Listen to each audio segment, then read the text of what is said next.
Hello everyone, and welcome back to another Half Pint session. So, J.R.R. Tolkien quite famously described The Lord of the Rings as a fundamentally religious and Catholic work. And in today's Half Pint session, we are going to be talking with our guest about what that actually means. And he's the author of this book, The High Hallow, Tolkien's Liturgical Imagination. Dr. Ben Reinhard, welcome to the show. Thank you for having me. Would you mind just introducing yourself to our viewers and just telling us a little bit about yourself? Certainly.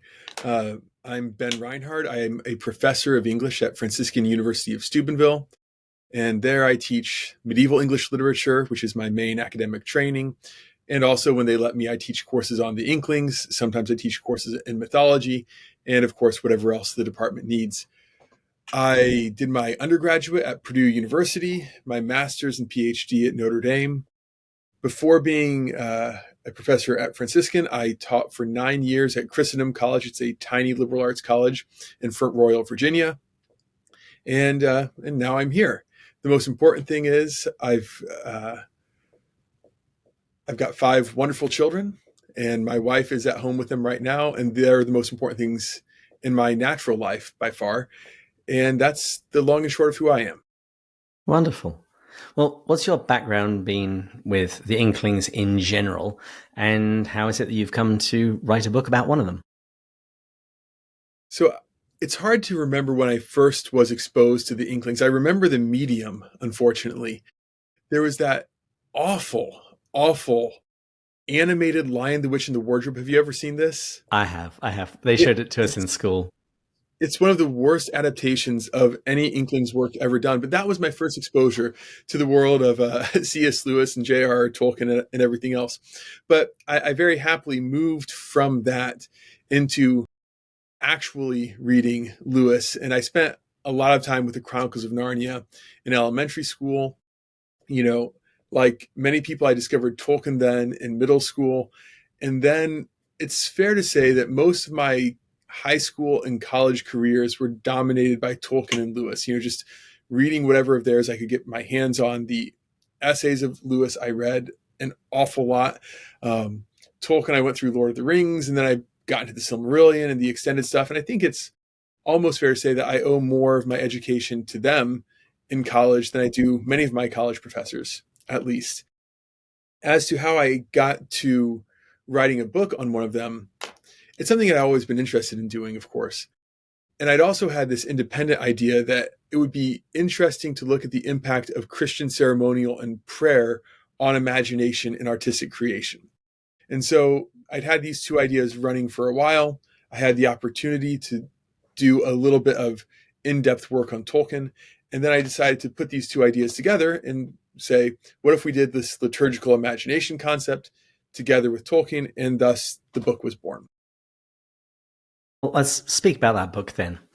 Because C.S. Lewis said that reason is the natural organ of truth, but imagination is the organ of meaning.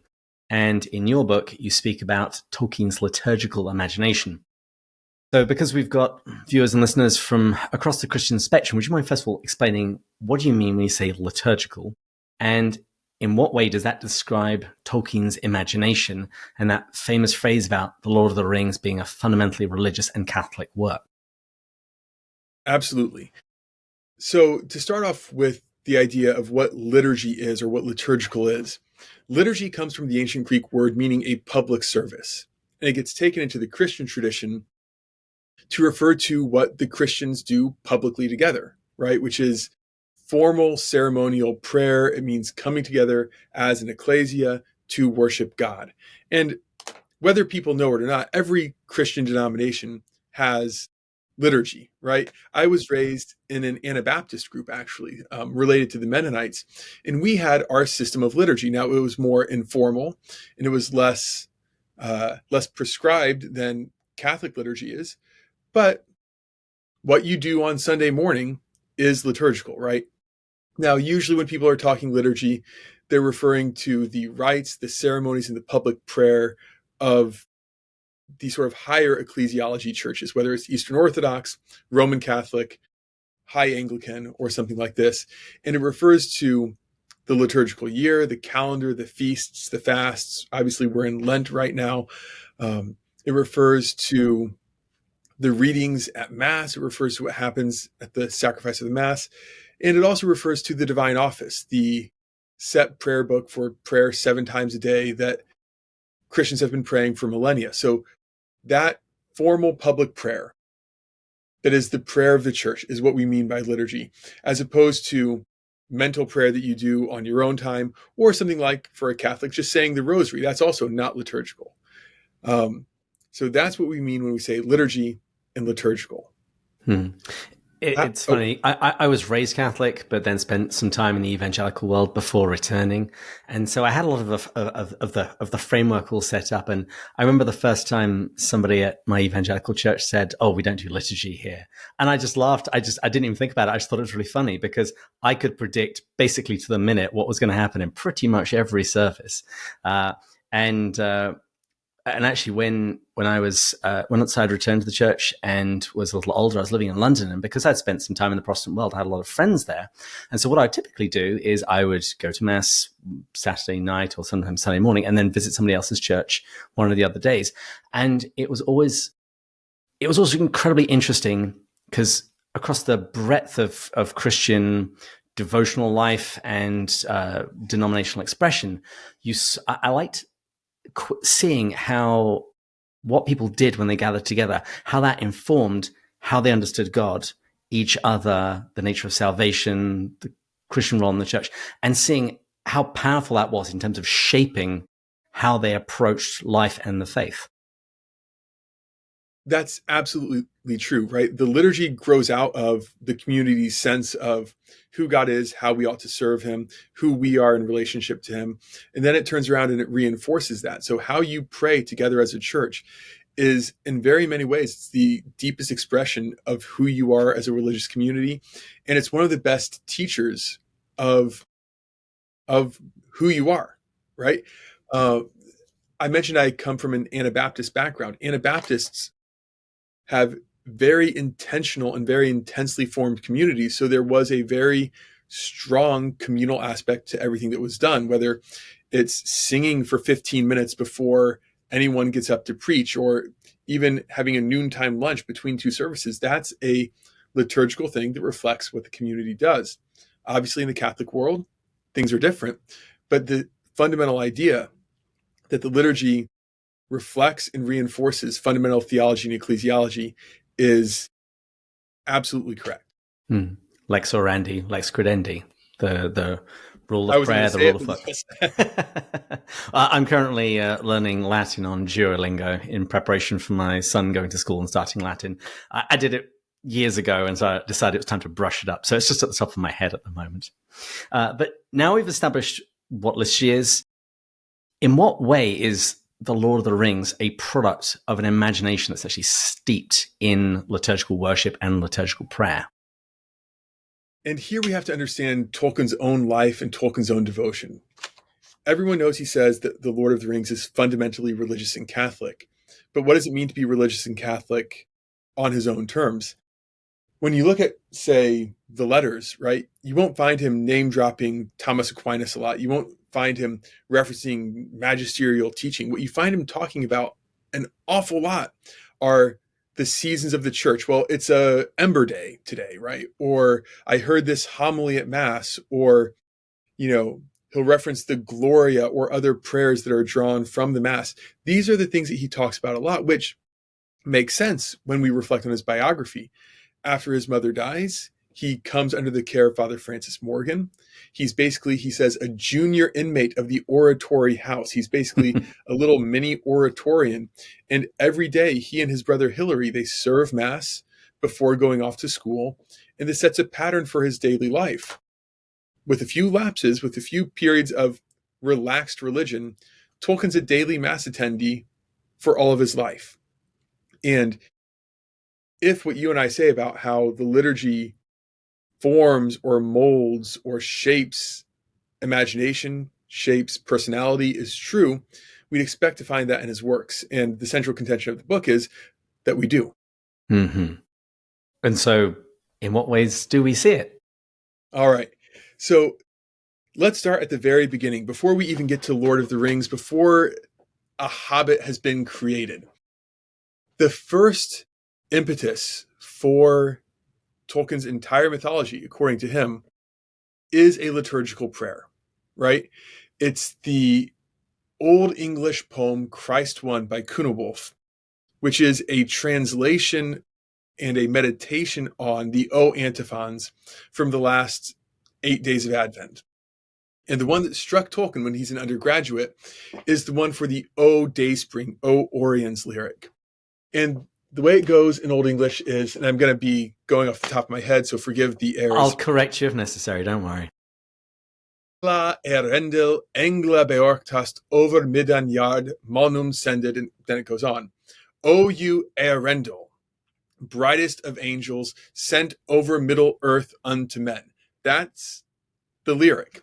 And Tolkien, when he reads this as an undergraduate, just finds himself captivated. What's an Earendel? What does this name mean? Who does it signify? And this becomes the rapturous wellspring of all of his mythology. And then when you look at his, say, Silmarillion myth, you can see its origins in Advent. You can see these sort of Advent themes of hope and expectation and exile running all the way through it.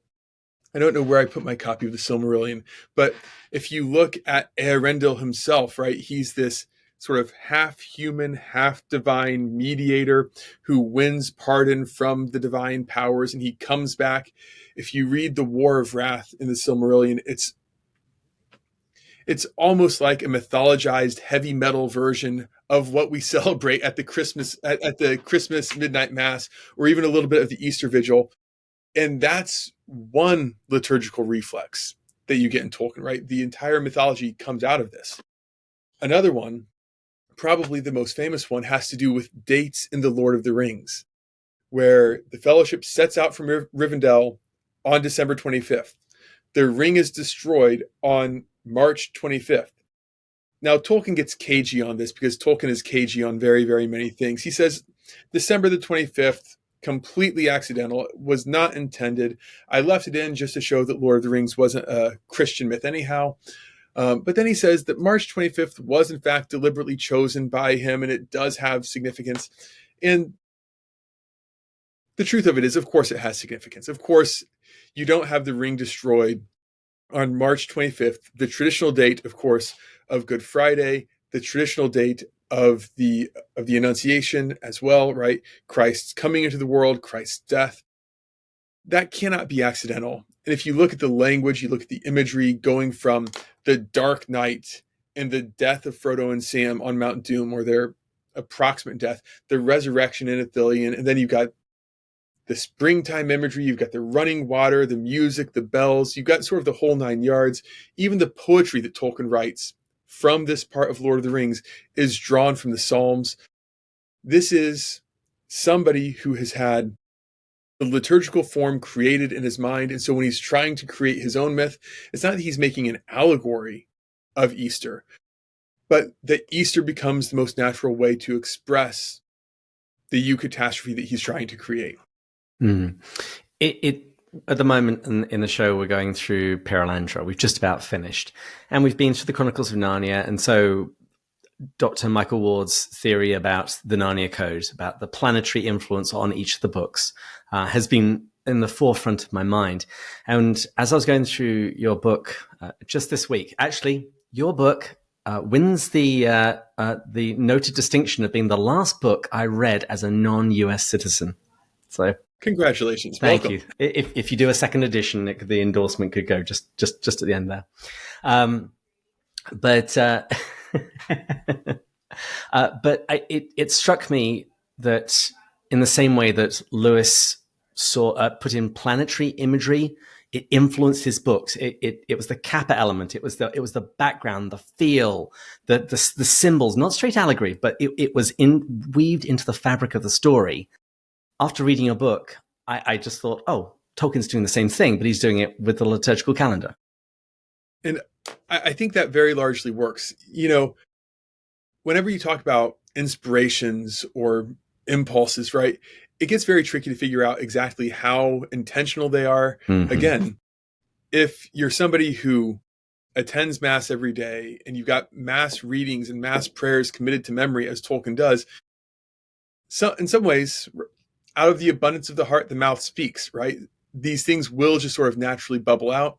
And maybe this is why Tolkien is sometimes not even conscious of the things that he creates. And of course, sometimes he is. He doesn't write elvish laments in the mode of the Tenebrae chants by accident, right? These things are intentional.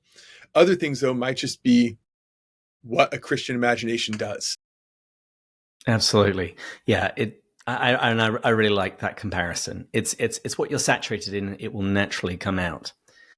Now, when I first went through The Lord of the Rings, which wasn't actually that long ago, I want to say it was about the time I met Marie. So yeah, about 5, 6, 7 years ago, something like that.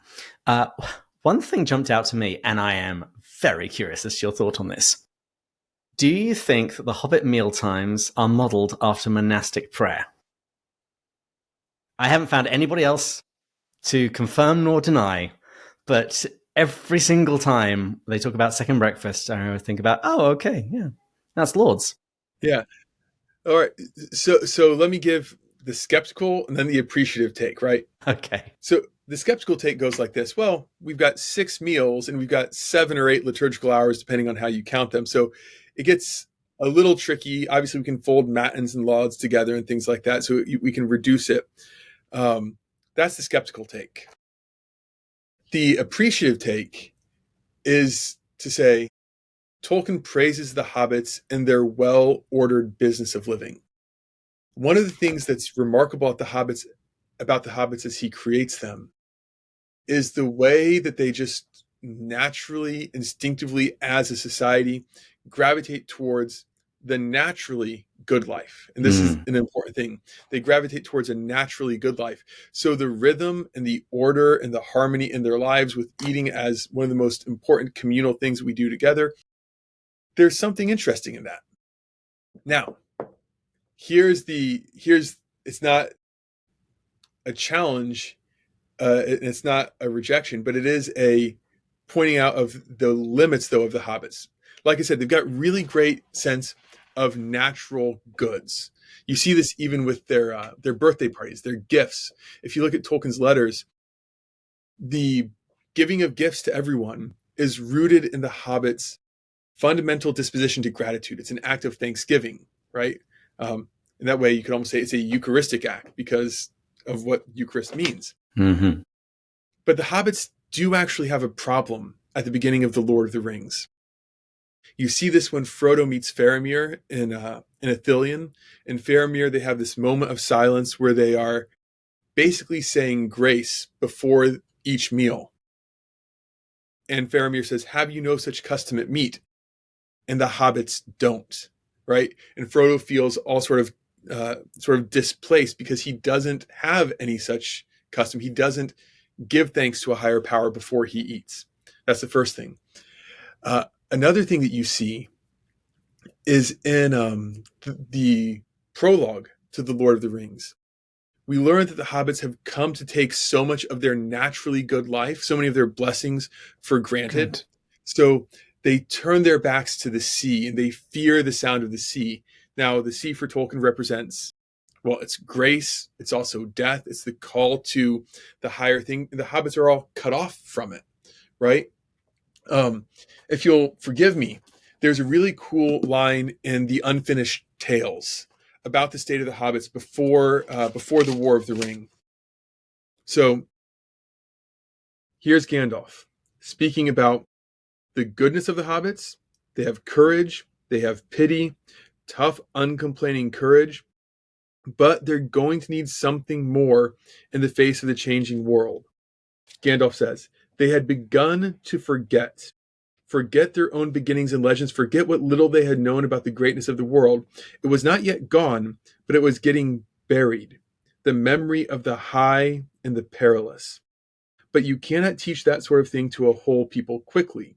There was not time, and anyway, you must begin at some point with some one person, and that's Bilbo. So Gandalf says, the hobbits, for all the great goods they have, and this, again, I think the 6 meals a day is one of these great goods.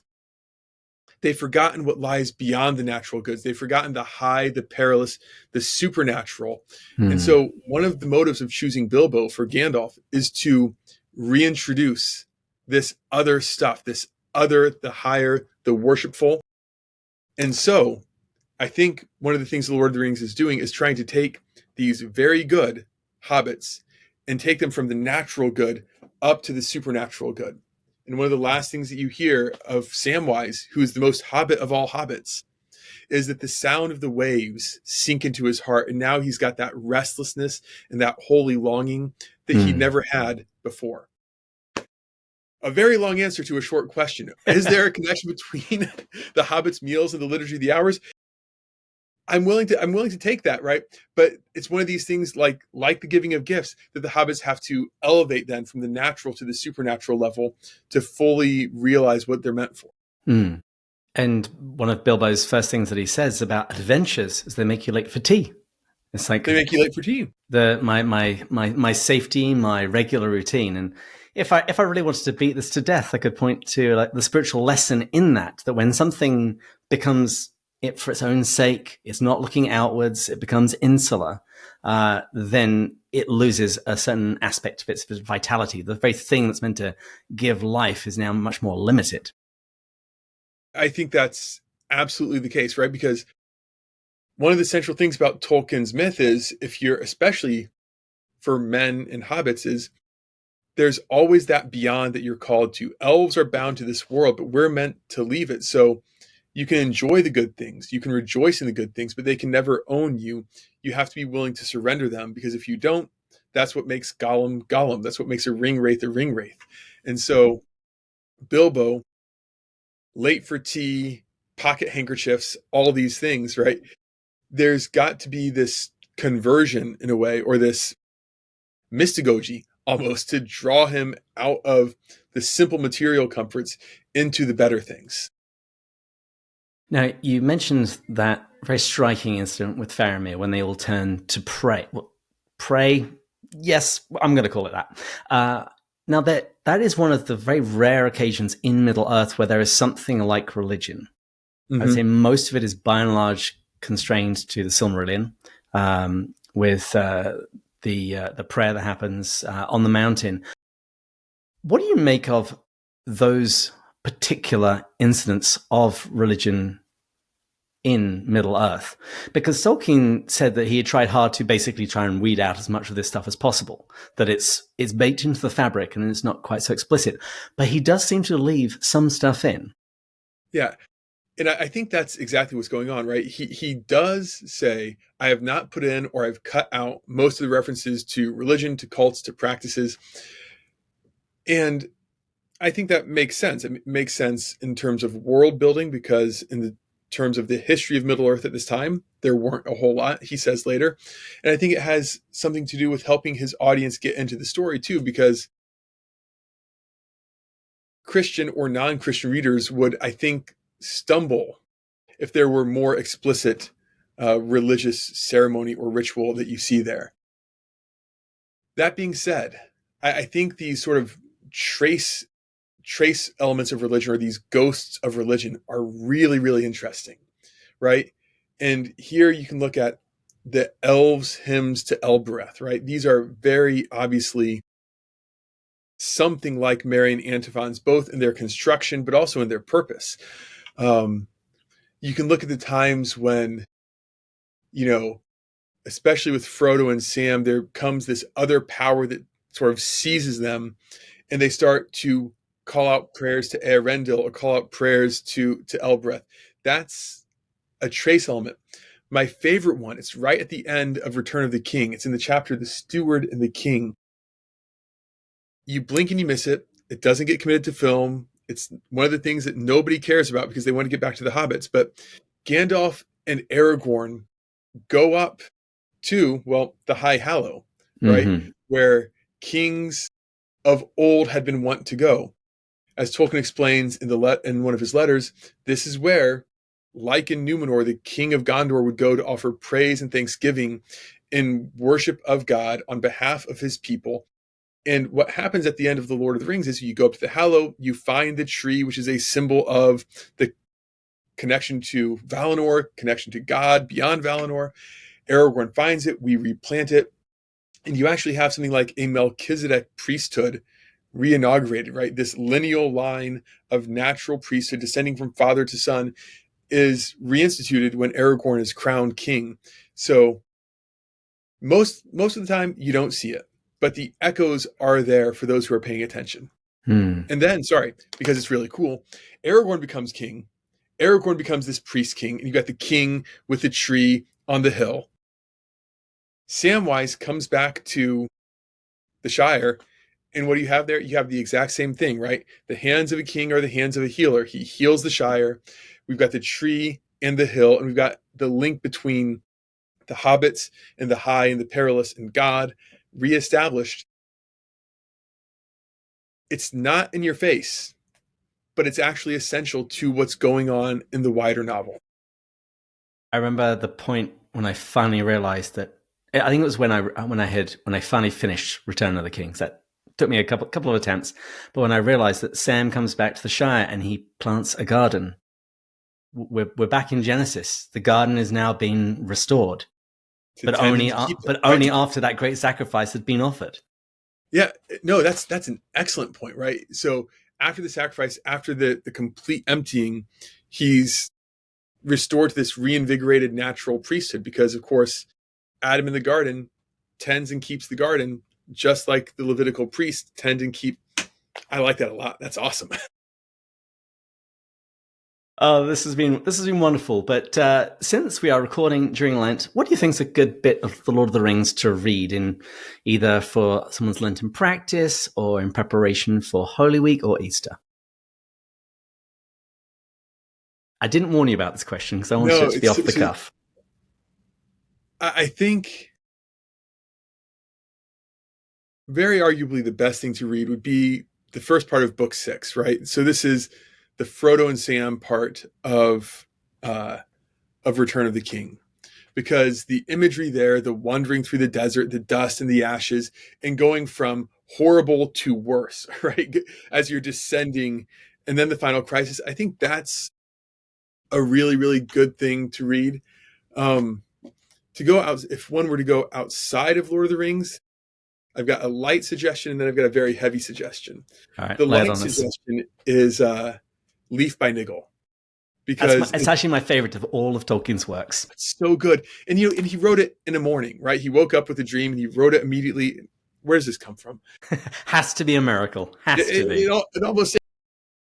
But the purgatorial and the sort of Dantean progress of Niggle, I think, would be a fantastic sort of Holy Saturday read, right? You can read it in an afternoon, or you can read it in a half an hour. A good Holy Saturday read there.